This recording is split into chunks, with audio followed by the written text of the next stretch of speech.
Hello everybody, I hope all are you doing great. This is Vani. Welcome back to my YouTube channel. So this is a very interesting session because in this video we are going to cover all important formulas of national income. इस video में हम सारे जितने भी national income के formulas हैं वो सब कवर करने वाले हैं. मैं आपको सारे फॉर्मूलाज बताऊंगी कैसे आपको लर्न करना है, साथ ही साथ क्या फॉर्मूलाज रहने वाले हैं. सारे फॉर्मूलाज नेशनल इनकम के मैंने ये पूरा शीट बनाई हुई है जिसमें आपको ऑल चैप्टर्स के फॉर्मूलाज मिल जाएंगे. उनको अपने पास रखो इस फॉर्मूला शीट को और फिर अपने फॉर्मूलाज को सॉल्व करो. बहुत से स्टूडेंट का क्वेश्चन रहता है कि हमें फॉर्मूलाज नहीं लर्न होते हैं, सो दैट मैंने इसके ऊपर वीडियो बनाई है. साथ ही साथ ये फॉर्मूला शीट अपनी नोटबुक्स में हैंड रिटन नोट्स बना लो जो मैंने इसमें लिखे हुए हैं. देन आप इसके अकॉर्डिंगली अपने क्वेश्चन सॉल्व करो. फॉर्मूलाज धीरे धीरे लर्न होना स्टार्ट हो जाएंगे. मैंने साथ में शॉर्ट्स भी बनाई हुई है इसके ऊपर कि कैसे आपको पर्टिकुलर अपने फॉर्मूलाज लर्न कैसे किया जाए. Right, so now let's start with today's topic that कि फॉर्मूलाज क्या है. चैप्टर 3 के मैंने पहले फॉर्मूलाज लिए हैं दैट नेशनल इनकम के जो national income and related aggregates उसके कुछ फॉर्मूलाज रहते हैं. सो वो हम इसमें डिस्कस करते हैं पहले. तो चैप्टर 3 में हमने एग्रीगेट्स की बात की गई थी. एग्रीगेट्स में कि जीडीपी, जीएनपी, एनएनपी ये सब क्या होते हैं, कैसे हम इनके ऊपर शिफ्ट होते हैं. तो इसको पढ़ने से पहले हम पहले ये देखते हैं कि ये जो कन्वर्जन था ये कैसे होता था. तो जब हमें पता है जीडीपी, एक तो होता है हमारे पास जीडीपी, राइट. जीडीपी हम बोल सकते हैं जीडीपी एट एमपी, और नेशनल इनकम होता है हमारे पास. नेशनल इनकम को कैसे डिनोट करते हैं, NNP at FC. NNP at FC ये किसका एग्रीगेट है, दैट इज नेशनल इनकम का जो हमारे पास एग्रीगेट रहता है. अब यहाँ पर जो आता है मेन पॉइंट कि हमारे पास G stand for gross and N stand for net. जब हम ग्रॉस से नेट पर जाएंगे, ग्रॉस मतलब समथिंग टोटल, और उस पर हम नेट पे जाए, नेट में मतलब कुछ डिडक्शन होती है. जब भी हम ग्रॉस से नेट पर जाते हैं तो हम यहाँ पर क्या करते हैं, माइनस कर देते हैं डेप्रीसिएशन को, राइट. और जब भी हम नेट से ग्रॉस पर जाते हैं, नेट से ग्रॉस पर टोटल पे जा रहे हैं, तो यहाँ पर हम प्लस करेंगे डेप्रीसिएशन. तो आपको इस तरीके से ही याद रखना है पूरा कि ये आपके फॉर्मूलाज बनेंगे. ये आप अगर जब फॉर्मूलाज नेशनल के सॉल्व कर रहे होंगे और आपको समझ नहीं आ रहा किस में प्लस किस में माइनस, तो आप ये चीज़ दो लिख लो और उसके बाद ऐसा छोटा सा फ्लो चार्ट बना लो अपने एग्जाम्स में करने से पहले. पीछे अपनी आपको अंदर शीट में मतलब समरी में होमवर्क शीट मिलती है, मतलब एक तरीके से मुझे रफ शीट मिलती है जिसमें आप लिख सकते हो, राइट. और दूसरी चीज़, जब आपने क्वेश्चन सॉल्व कर रहे हो अपने घर पर बैठ कर, तब भी आप साइड में एक रफ लाइन ड्रॉ करो, उसमें ये चीज़ें लिख लो सो दैट आप क्वेश्चन ईजिली सॉल्व कर पाओगे, राइट. ये पूरा ग्राफ ऐसे ही बना लेना, फ्लो चार्ट लाइक. दूसरा है फिर national, N stand for national and D stand for domestic. जब हम नेशनल से डोमेस्टिक पर जाएंगे या फिर डोमेस्टिक से नेशनल पर जाएंगे, तो पहले हम बात करते हैं डोमेस्टिक से नेशनल से डोमेस्टिक पर जा रहे हैं. तो नेशनल मीन्स टोटल और डोमेस्टिक में कुछ कम है. एक तरीके से ऐसे याद रखो, नेशनल बड़ा चीज़ है, डोमेस्टिक छोटी चीज़ हो गई, है ना. तो नेशनल से जब हम डोमेस्टिक में जाएंगे तो वहाँ पर हम करेंगे माइनस एन एफ आई ए. तो ये थोड़ा ट्रिक याद रखना है इस टाइप से कि नेशनल कोई बड़ी चीज़ है, डोमेस्टिक उससे छोटा है, तो यहाँ पर हम माइनस कर रहे होंगे एन एफ आई ए को, net factor income from abroad. और जब हम डोमेस्टिक से नेशनल पर जाएंगे तो नेशनल बड़ा है, तो नेशनल पर जाने के लिए हम क्या करेंगे, प्लस कर देंगे एन एफ आई ए को, राइट. तो ये इस टाइप से होगा. अब क्या है, एमपी से एफसी पर जा रहे हैं, मार्केट प्राइस से फैक्टर कॉस्ट में जा रहे हैं. जब हम एमपी से एफसी पर जाएंगे, एमसी एमपी मार्केट प्राइस में सब चीज़ें ऐड ऑन होंगी, और फैक्टर प्राइस मतलब फैक्टर कॉस्ट. फैक्टर प्राइस कब होगा, जब वो फैक्ट्री के अंदर होंगी सब चीज़ें, तो वहाँ पे टैक्स तो इंक्लूड नहीं होगा. तो जब हम एमपी से एफसी पर जाएंगे तो हम टैक्स को माइनस कर देंगे, तो माइनस हो जाएगा NIT. NIT stands for net indirect taxes. अब एनआईटी कैसे निकलता है, इसमें से हम इनडायरेक्ट टैक्सेस टैक्स को माइनस कर देंगे किसमें से, सब्सिडीज में से. जब हम इनडायरेक्ट टैक्स को सब्सिडीज में से माइनस करते हैं तो हमारे पास एनआईटी निकल कर आता है. तो एमपी से एफसी पर जाने के लिए माइनस करेंगे एनआईटी को, राइट. ऐसे एफसी से एमपी पर जाने के लिए हम क्या करेंगे, एमपी मार्केट प्राइस, मार्केट में टैक्स इंक्लूड होगा तो वहां पर हो जाएगा प्लस एनआईटी. तो ये पूरा एग्रीगेट के कन्वर्जन है. इस टाइप से आप याद रखोगे तो इजिली लर्न हो जाएगा, आपको इतना सारा पढ़ने की जरूरत नहीं पड़ेगी, राइट. तो ये था हमारा कुछ कन्वर्जन. अब इस कन्वर्जन से रिलेटेड जो क्वेश्चंस आते हैं हम आपको करने हैं. जैसे मैंने यहाँ पे कन्वर्जन बताए भी हुए हैं क्या चीज़ें हैं. डोमेस्टिक से नेशनल पर जा रहे हैं तो प्लस करेंगे एनएफआईए को. अगर हम नेशनल से डोमेस्टिक पर जा रहे हैं तो माइनस करेंगे. दूसरा, एनएफआईए निकालने के लिए तो क्वेश्चन में डायरेक्टली गिवन होगा, एनएफआईए डायरेक्टली नहीं गिवन है तो हमें क्या करना होगा, ये स्टेज से गिवन होगा. Factor income earn by resident abroad, जो हमारे रेजिडेंट्स ने अब्रॉड जो इनकम अर्न करी है वो प्लस होगी. और वो फैक्टर इनकम जो नॉन रेजिडेंट ने हमारी कंट्री में अर्न करी है उसको हम माइनस कर देंगे। तो इस तरीके से आप NFIA को निकालोगे, देन अब अपना इसमें नेशनल से डोमेस्टिक में जाने के लिए कन्वर्शन करोगे। ऐसे ही हमने यहाँ पे MP से FC पर गए हैं तो नेट इनडायरेक्ट टैक्सेस को देखा है। तो इस टाइप से आपको ये सारी चीज़ें कर लेनी है। ये पूरा मैंने शीट आपको दी हुई है, उसमें से आप अपना रेफर कर सकते हो। ये चीज़ें आप अपनी कॉपी में खुद से लिखोगे, आपको ज़्यादा अच्छे से याद रहेंगी, राइट। आगे मैंने हर मेथड के भी फॉर्मूलाज दिए हुए हैं, बहुत इंटरेस्टिंग है, तो बने रहिएगा, बीच में वीडियो को स्किप मत करो क्योंकि बहुत ही इंपॉर्टेंट है। सारे न्यूमेरिकल्स आपको एक ही जगह पर मिल रहे हैं, सॉरी फॉर्मूलाज आपको एक ही जगह पर मिल रहे हैं, सो स्टे ट्यून्ड, राइट। तो अब यहाँ पर क्या है, एग्रीगेट्स की अगर हम बात करें तो एग्रीगेट्स में वही चीज़ें हैं, नेट से ग्रॉस पर जा रहे हैं तो नेट से ग्रॉस पर जाने के लिए, या फिर हम बोल सकते हैं हमें क्या निकालना है, ग्रॉस से नेट पर जाना है, हमें NDP निकालना है। तो और GDP MP हम हमेशा बेस लेकर चलेंगे, हमारा जितने भी सब में जो बेस रहेगा वो क्या होगा, GDP MP रहेगा। तो हमें निकालना क्या है, ग्रॉस से नेट पर जाना है, तो माइनस कर रहे थे डेप्रीसिएशन, ठीक है। फिर यहाँ पे G और GC में हमें डोमेस्टिक से नेशनल पर जाना है तो प्लस करेंगे नेशनल टोटल, तो मतलब प्लस कर रहे हैं NFIA। ऐसे ग्रॉस से नेट पर जाना है, ग्रॉस टोटल से कम पे जा रहा है तो माइनस करेंगे डेप्रीसिएशन, और डोमेस्टिक से नेशनल पर जाना मतलब नेशनल मतलब बड़ा नेशन, तो प्लस कर रहे होंगे कोई चीज़, तो प्लस क्या करेंगे, NFIA को प्लस करेंगे। ऐसे GD और GD दोनों सेम है, हमें MP से FC पर जाना है, मार्केट प्राइस से फैक्टर कॉस्ट में जहाँ पर टैक्सेस नहीं होगा तो वहाँ पर माइनस कर देंगे NIT। ऐसे ही यहाँ पर ग्रॉस से नेट पर जा रहे हैं तो माइनस करेंगे डेप्रीसिएशन, D और D सेम है, MP से FC पर जा रहे हैं तो क्या करेंगे, फैक्टर कॉस्ट, फैक्ट्री के अंदर जा रहे हैं तो टैक्स हटा दो, तो NIT को माइनस कर दो। ग्रॉस और ग्रॉस सेम है, डोमेस्टिक से नेशनल पर जा रहे हैं, बड़ा चीज़ है तो प्लस NFIA, MP से FC पर जा रहे हैं, कम पे जा रहे हैं तो माइनस NIT, सेम चीज़। अब GDP से हमें करना है NNPFC पर, NNPFC क्या बताता है, नेशनल इनकम को बताता है, that is a national income aggregate. तो डोमेस्टिक से नेशनल, सॉरी क्रॉस से नेट, इसमें कन्फ्यूजन क्रिएट मत करना है कि यहाँ पे G और ये जो N स्टार्टिंग का इसको आप नेशनल बोल दो, तो ये क्या है, नेट ही रहता है, राइट। स्टार्टिंग का N नेट होता है और सेकेंड जो N होता है वो नेशनल होता है। तो ग्रॉस से नेट पर जा रहे हैं तो क्या करेंगे हम, माइनस डेप्रिसिएशन, टोटल से कम पे जा रहे हैं। डोमेस्टिक से नेशनल पर जाएंगे तो प्लस NFIA, डोमेस्टिक से नेशनल बड़ी चीज़ पे जा रहे हैं। ऐसे MP से FC पर जाएंगे तो क्या करेंगे, माइनस करेंगे NIT। तो ये पूरा एग्रीगेट रहता है, इस तरीके से आपको ये पूरा लर्न करना है। जब आप ये खुद से लिखो, आप ये कन्वर्जन्स देख लो किस में किस कैसे होता है, और फिर ये जो चीज़ें मैंने आपको भी करके दिखाई हैं, जो पूरा चीज़ें लिखी हैं, हर ये सारे एग्रीगेट्स लिख लो, GNP MP RNP MP, ये सारे एग्रीगेट्स लिख लो। उसके बाद ये इनका जो एग्रीगेट्स के जो सॉल्यूशंस है, जैसे यहाँ पर लिखा हुआ है left hand right hand side, वो सब खुद करके देखो, तो बहुत ईजिली आपको सब चीज़ें लर्न हो जाएंगी, राइट। नेक्स्ट इसमें फॉर्मूलाज रहते हैं, real GDP, nominal GDP and GDP डिफ्लेटर्स के, इनसे क्वेश्चन आता है। इनसे 3 मार्क्स का क्वेश्चन एक ना एक आपको ज़रूर ही मिलेगा एग्जाम में, 3 मार्क्स का क्वेश्चन आता है ये शॉर्ट में। तो रियल GDP का जो फॉर्मूला होता है, nominal GDP upon price index into 100, direct formula है, इसमें कुछ इतना ज़्यादा है नहीं, तो ये आपको लर्न करना है। नॉमिनल GDP इससे से अपोजिट बना है, तो नॉमिनल GDP का क्या होगा, real GDP upon price index into 100। ऐसे GDP डिफ्लेटर का फॉर्मूला क्या है, nominal GDP upon real GDP into 100। तो GDP डिफ्लेटर में दोनों आएंगे, नॉमिनल और रियल इंटू 100, और नॉमिनल रियल में नॉमिनल अपॉन प्राइस इंडेक्स, और नॉमिनल में क्या होगा, रियल अपॉन प्राइस इंडेक्स आ जाएगा। इजी, कुछ नहीं करना है इसमें, तो ये चीज़ें आप लर्न करके रखनी है, राइट। अब मोस्ट इंपॉर्टेंट जो फॉर्मूलाज रहते हैं, जिसमें बहुत सारे स्टूडेंट्स को बहुत कन्फ्यूजन रहता है कि हमें ये वाले फॉर्मूलाज कैसे लर्न होंगे, तो हमें फॉर्मूलाज लर्न ही नहीं हो सकते हैं, ऐसा कुछ नहीं है। ये फॉर्मूलाज भी बहुत ईजी है, मैं बता देती हूँ आपको। फर्स्ट हमारे पास 3 मेथड रहता है नेशनल इनकम को कैलकुलेट करने के लिए। तो पहला है वैल्यू एडेड मेथड, जिसको हम प्रोडक्ट मेथड भी बोलते हैं, इंडस्ट्रियल ओरिजिन मेथड भी बोलते हैं, नेट आउटपुट मेथड भी बोलते हैं। आपको सारे मेथड्स के अलग अलग नाम, मीन्स इस पर्टिकुलर मेथड के अलग अलग नाम हैं, वो आपको याद होने चाहिए क्योंकि इनसे MCQ बन सकता है।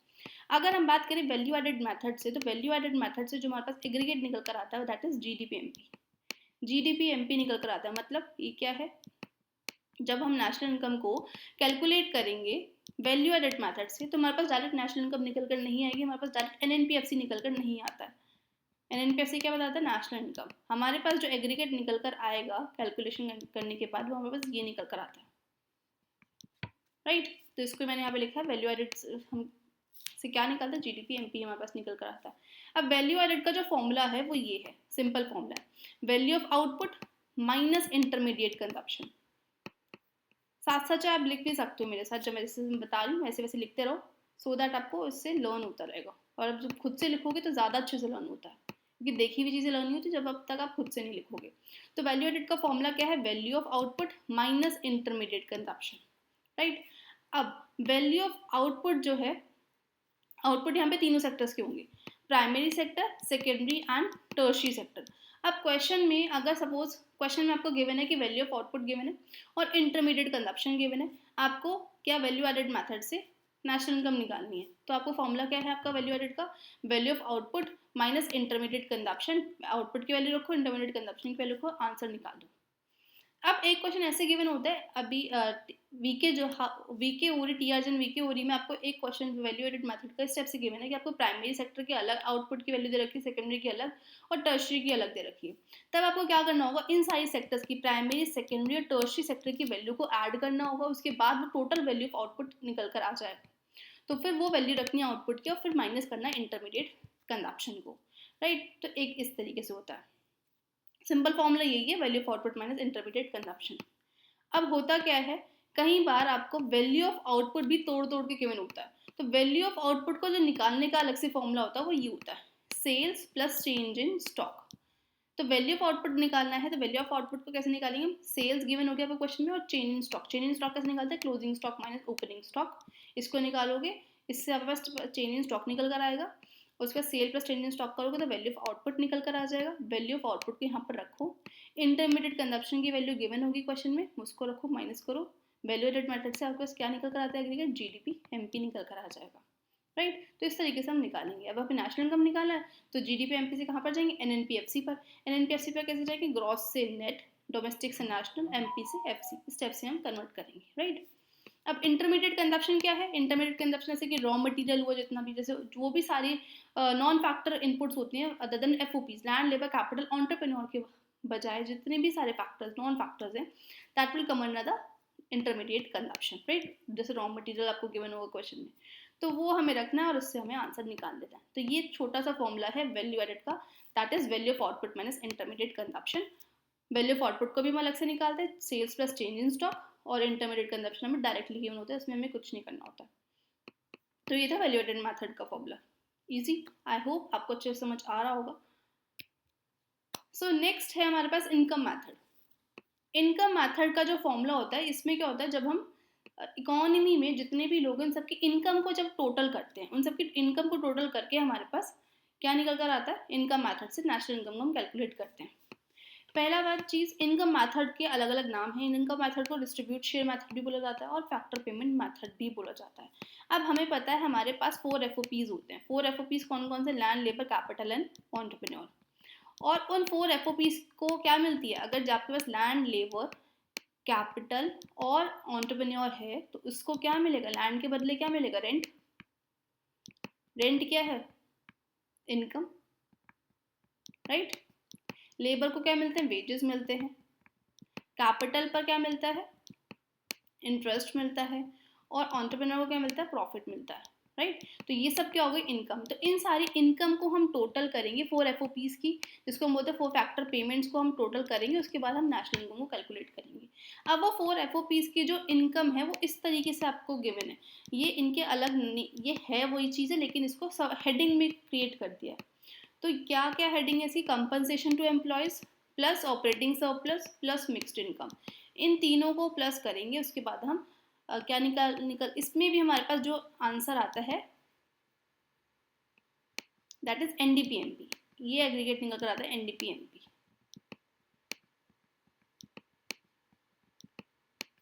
राइट।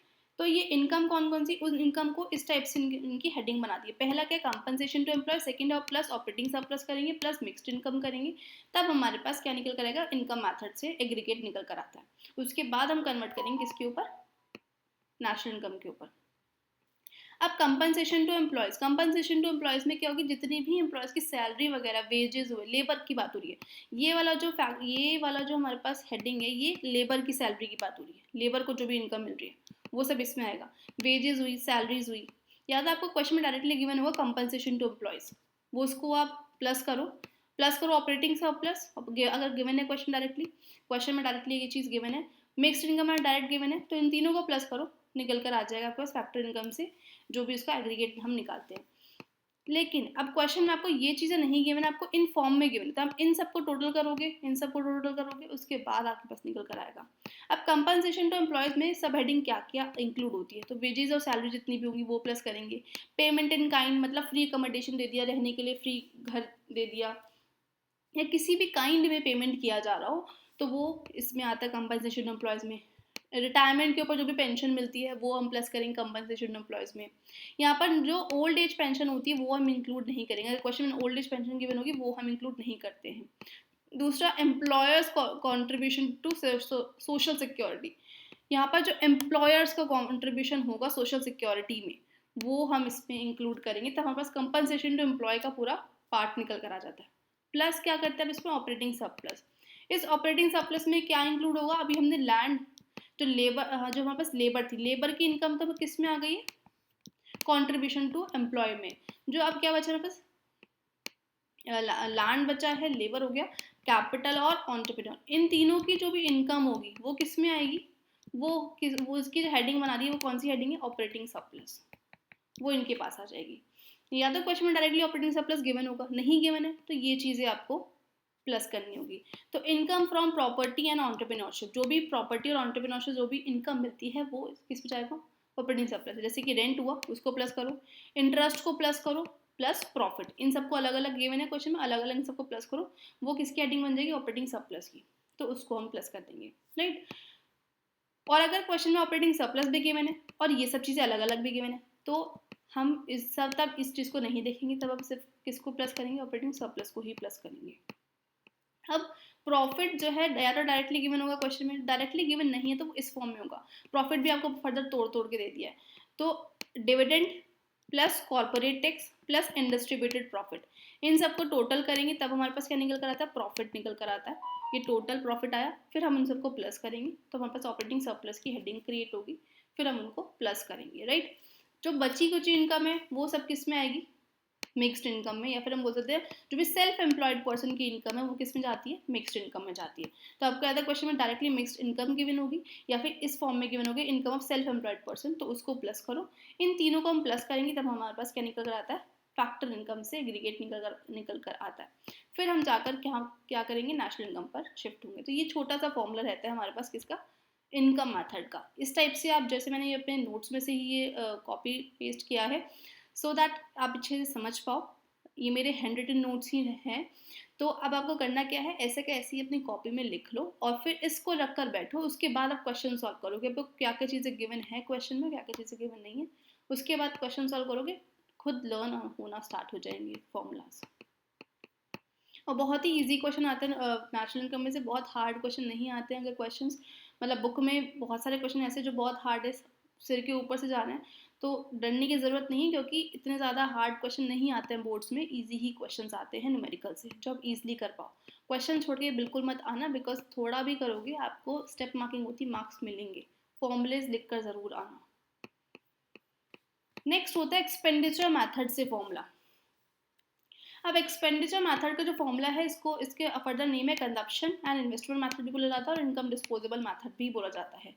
तो एक्सपेंडिचर मैथड में जो फर्दर क्लासिफिकेशंस हैं वो कुछ इस टाइप से। एक्सपेंडिचर मैथड में जितने भी खर्चे किए हैं हमारी इकोनॉमी के अंदर, उन सभी खर्चों को हम ऐड करेंगे। अब खर्चे जो हैं वो कैसे होंगे, जब हम डिमांड करेंगे, एग्रीगेट डिमांड का कंपोनेंट क्या था हमारे पास, C plus I plus D plus X minus N, वही चीज़ें हैं, हमें इनको ही प्लस करना है। जो भी खर्चे कर रहे हैं हाउस होल्ड ने, जो भी खर्चे कर रहे हैं प्रोड्यूसर ने, जो भी खर्चे कर रहे हैं गवर्नमेंट ने, और जो भी नेट एक्सपोर्ट है उन सबको हम प्लस कर देंगे, तब हमारे पास क्या निकल कर आ जाएगा, इन सबको टोटल करके एक्सपेंडिचर मेथड से नेशनल इनकम कैलकुलेट करेंगे। तो यहाँ पर यही चीज़ें लिखी हैं। Private final consumption expenditure that is C, जो भी कौन कर रहा है, हाउस होल्ड कर रहे हैं या फिर कोई भी एनजीओज कर रहे हैं, नॉन प्रॉफिट प्राइवेट इंस्टीट्यूशन, सी हमने करा। गवर्नमेंट फाइनल कंजप्शन एक्सपेंडिचर, ये डायरेक्टली सब चीज़ें गिवन होंगी आपको क्वेश्चन में, तो उसको प्लस करेंगे गवर्नमेंट पहला कंजप्शन एक्सपेंडिचर को, जो भी कौन कर रहा है, जो भी खर्चे गवर्नमेंट करे गुड्स एंड सर्विसेज के ऊपर। और क्या प्लस करेंगे हम इस पर, इन्वेस्टमेंट एक्सपेंडिचर, जो भी प्रोड्यूसर्स ने, जो भी एक्सपेंडिचर हुआ है फाइनल गुड्स के ऊपर, परचेज किए final goods and services producers ने परचेज करी है, और वो क्यों करेंगे, क्योंकि उसको फर्दर प्रोडक्शन प्रोसेस में यूज़ करना है उसको, तो उसको हम क्या बोलते हैं, इन्वेस्टमेंट एक्सपेंडिचर बोलते हैं। जैसे कि मशीन खरीदी है प्रोड्यूसर ने, क्यों, क्योंकि उससे फर्दर प्रोडक्शन प्रोसेस में उसको यूटिलाइज कर रहा है, तो ये क्या खर्चा हुआ, इन्वेस्टमेंट एक्सपेंडिचर हुआ, तो इसको हम प्लस करेंगे। प्लस करेंगे नेट एक्सपोर्ट, आपको गिवन होगा डायरेक्टली एक्सपोर्ट और इंपोर्ट गिवन होगा, एक्सपोर्ट से इंपोर्ट को माइनस करो, नेट एक्सपोर्ट निकल कर आ जाएगा। अब इन सबको टोटल को प्लस कर दो, तब हमारे पास जीडीपी एमपी यहाँ पर निकल कर आता है। इससे इनकम एक्सपेंडिचर मैथड और वैल्यू एडेड मैथड से दोनों सेम एग्रीगेट निकल कर आता है, दैट इज जीडीपी एमपी। अब इस जीडीपी एमपी से हम कहाँ पर शिफ्ट होंगे, नेशनल इनकम पर, दैट इज एनएनपीएफसी पर। तो इजी सा formula C plus I plus ji plus X minus M. सी जो भी प्राइवेट एक्सपेंडिचर किया जा रहा है, government expenditure that will come under the government expenditure किस में डिनोट किया जाएगा, जी से डिनोट किया जाएगा, इन्वेस्टमेंट एक्सपेंडिचर और फिर नेट एक्सपोर्ट। अब इसमें एक जो मेन पॉइंट रहता है, इन्वेस्टमेंट एक्सपेंडिचर को भी फर्दर क्लासिफिकेशंस की गई हैं। अब इन्वेस्टमेंट दो टाइप के होते हैं, ज़्यादा स्टूडेंट्स को जो प्रॉब्लम रहती है वो इसी वाले मेथड पे रहती है, इसके बहुत सारे फॉर्मूलाज हैं तो मैं आपको डिस्कस करती हूँ अभी। अब इन्वेस्टमेंट के दो इन्वेस्टमेंट टू टाइप्स के होते हैं, first is fixed investment and second is inventory investment. तो फिक्स्ड इन्वेस्टमेंट, जो भी फिक्स्ड एसेट्स के ऊपर खर्चा किया जाता है, वो हम किसको बोलेंगे, जो भी फिक्स पर एसेट्स खरीदी जाती हैं वो किस में आएगा, फिक्स्ड इन्वेस्टमेंट में। और इन्वेंट्री इन्वेस्टमेंट कौन सा होगा, जो भी रॉ मटेरियल वगैरह खरीदा जा रहा है, तो वो हमारा किस में जाएगा, इन्वेंट्री में। तो इन्वेंट्री को निकालने के लिए अगर क्वेश्चन में डायरेक्टली गिवन है इन्वेंट्री इन्वेस्टमेंट तो ठीक है, नहीं गिवन है तो आपको इस टाइप से गिवन होगी, क्लोजिंग और ओपनिंग गिवन होगा, तो हम क्लोजिंग स्टॉक में से ओपनिंग स्टॉक माइनस करेंगे तो हमारे पास इन्वेंट्री इन्वेस्टमेंट निकल कर आता है, राइट। फिक्स्ड इन्वेस्टमेंट कैसे होगा, या तो आपको फिक्स्ड एसेट्स एक्सपेंड हमें डायरेक्टली गिवन होगी फिक्स्ड इन्वेस्टमेंट, या फिर आपको इन फॉर्म में गिवन होगी, ये डायरेक्ट ना देकर आपको ये लिखा होगा बिजनेस फिक्स्ड इन्वेस्टमेंट, या फिर जो भी इन्वेस्टमेंट की जा रही है हाउस ने हाउसेस को कंस्ट्रक्ट किया है वो हम इसमें प्लस करेंगे। पब्लिक फिक्स्ड इन्वेस्टमेंट, जो पब्लिक फिक्स्ड इन्वेस्टमेंट जैसे कि रोड्स डैम्स ब्रिजेस कंस्ट्रक्ट किए हैं तो वो सब चीज़ें प्लस करेंगे, तब हमारे पास क्या निकल कर आता है, फिक्स्ड इन्वेस्टमेंट निकल कर आता है। तो fixed investment plus inventory investment करेंगे तब हमारे पास टोटल इन्वेस्टमेंट एक्सपेंडिचर निकल कर आएगा। अब क्वेश्चन में या तो आपको डायरेक्टली गिवन होगा इन्वेस्टमेंट एक्सपेंडिचर तो कोई बात नहीं है, अब क्वेश्चन में आपको डायरेक्टली इन्वेस्टमेंट एक्सपेंडिचर भी गिवन है, फिक्स्ड इन्वेस्टमेंट अलग से गिवन है और इन्वेंट्री इन्वेस्टमेंट अलग से गिवन है, तो हमें तब उस चीज़ का इनका कुछ नहीं करना होगा, तब हम सिर्फ क्या इंक्लूड करेंगे, इन्वेस्टमेंट एक्सपेंडिचर को ही इंक्लूड करेंगे। अब क्वेश्चन में आपको इन्वेस्टमेंट एक्सपेंडिचर अलग से नहीं दिया है, आपको फिक्स्ड इन्वेस्टमेंट दिया हुआ है और इन्वेंट्री दिया हुआ है, तब हम इन दोनों को प्लस करेंगे तब हमारे पास इन्वेस्टमेंट एक्सपेंडिचर निकल कर आएगा।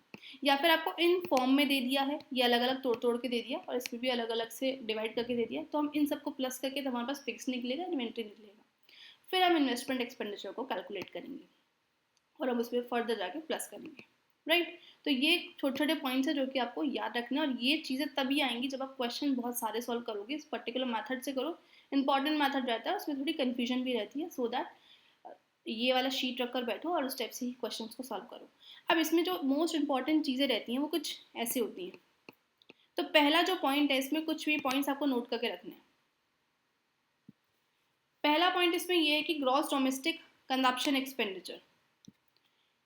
अब आपको क्या गिवन होगा, ग्रॉस इन्वेस्टमेंट, क्योंकि या फिर हम बोल सकते हैं gross domestic capital, not consumption expenditure, that is gross domestic capital formation. हमें पता है कैपिटल फॉर्मेशन को ही क्या बोलते हैं, इन्वेस्टमेंट बोलते हैं, तो कई बार ये इस टाइप से भी गिवन होता है आपको, ग्रॉस डोमेस्टिक कैपिटल फॉर्मेशन के नाम से गिवन होता है। तो जब ग्रॉस डोमेस्टिक कैपिटल फॉर्मेशन को निकालते हैं तो वो कैसे निकालेंगे, तो हमें पता है ग्रॉस निकालें, नेट से ग्रॉस पर जाएंगे तो क्या करेंगे, प्लस करेंगे डेप्रिसिएशन, तो नेट डोमेस्टिक कैपिटल फॉर्मेशन में डेप्रिसिएशन को प्लस करेंगे तब हमारे पास क्या निकल कर आएगा, gross domestic capital formation, that is gross investment, जिसको ही बोला जाता है। कैपिटल फॉर्मेशन का दूसरा नाम क्या है, इन्वेस्टमेंट, तो इसका मतलब क्या है, ग्रॉस इन्वेस्टमेंट, टोटल इन्वेस्टमेंट निकल कर आ गया, right. Gross domestic capital formation और कैसे निकालते हैं, आपका क्वेश्चन में गिवन है gross domestic fixed capital formation, जिसको हम फिक्स इन्वेस्टमेंट कहेंगे, plus change in stock, change in stock क्या है, इन्वेंट्री इन्वेस्टमेंट। तो जब एक तो हमारे पास क्या हो गया, ग्रॉस डोमेस्टिक कैपिटल फॉर्मेशन हमने कैसे निकाला, नेट डोमेस्टिक कैपिटल फॉर्मेशन में डेप्रिसिएशन प्लस करा तब हमारे पास ग्रॉस डोमेस्टिक कैपिटल फॉर्मेशन निकल कर आ गया। अब क्वेश्चन में आपको ये चीज़ें सपोज नहीं गिवन है, नेट इन्वेस्टमेंट नहीं गिवन है, डेप्रिसिएशन नहीं गिवन है, तो कैसे निकालेंगे फिर हम, तो ग्रॉस डोमेस्टिक कैपिटल फॉर्मेशन कैसे निकालेंगे? Gross domestic fixed capital formation मतलब कि फिक्स्ड इन्वेस्टमेंट, या तो इस नाम से लिखा होगा क्वेश्चन में, या फिर ये वाला नाम लिखा होगा gross domestic fixed capital formation, तो आपको देखना है ये चीज़। और चेंजिंग स्टॉक गिवन होगा, क्लोजिंग माइनस ओपनिंग, तो वो इन्वेंट्री निकला, उन दोनों को प्लस करोगे तब हमारे पास ग्रॉस डोमेस्टिक कैपिटल फॉर्मेशन निकलेगा। या फिर आपको कैसे गिवन होगा, ये भी चीज़ें नहीं गिवन है और डेप्रिसिएशन वगैरह गिवन है, तब हम कैसे निकालेंगे? तो उसको निकालने के 3 फॉर्मूलाज होते हैं। तो ग्रॉस डोमेस्टिक कैपिटल फॉर्मेशन और कैसे निकालते हैं? Net domestic fixed capital formation, right, plus depreciation, जो कि क्या बताता है पूरा gross domestic fixed capital formation आया। उसके बाद प्लस करेंगे हम चेंज इन स्टॉक, तब हमारे पास और कैसे निकलता है? Gross domestic capital formation. तो ये चीज़ें याद रखनी है, ये क्वेश्चंस में घुमा फिरा के दी होती हैं जिसमें बहुत कन्फ्यूजन रहता है। तो ये वही चीज़ें होंगी जब आपने बहुत सारे क्वेश्चन सॉल्व किए होंगे, और ये जो पॉइंट हैं बहुत इंपॉर्टेंट हैं, ये सब लोग नहीं बताते हैं, ये वही चीज़ें हैं आपने बहुत जब डीप में पढ़ा हो, डीप में वो चीज़ें अंडरस्टैंड की हो, क्वेश्चंस बहुत डीप में की हो, तभी आएंगी। डायरेक्टली बुक्स में ये क्वेश्चन, ये जो पॉइंट्स आपको लिखे हैं डायरेक्टली, ये फॉर्मूलाज नहीं लिखे हैं, ये बहुत ढूंढने पर ही मिलते हैं, राइट। तो मैंने आपको डायरेक्टली दे दिए हैं। सो अच्छे से क्वेश्चंस करो, अच्छे से फॉर्मूलाज को देखो, लर्न करो, ईजिली लर्न हो जाएंगे, समझ समझ के लर्न करोगे। सो ये थे पूरे नेशनल इनकम के फॉर्मूलाज। सो और भी मैं और चैप्टर के फॉर्मूलाज भी लेकर आऊँगी, इसके ऊपर पूरी डिटेलिंग में वीडियो बनाऊंगी, मैं सबको फिर एक वीडियो में ही मर्ज कर दूंगी। सो जिसने अभी तक चैनल सब्सक्राइब नहीं किया, प्लीज़ चैनल सब्सक्राइब कर लो। So thanks for watching and don't forget to like and subscribe my channel. So stay tuned, see you on the next video, bye bye.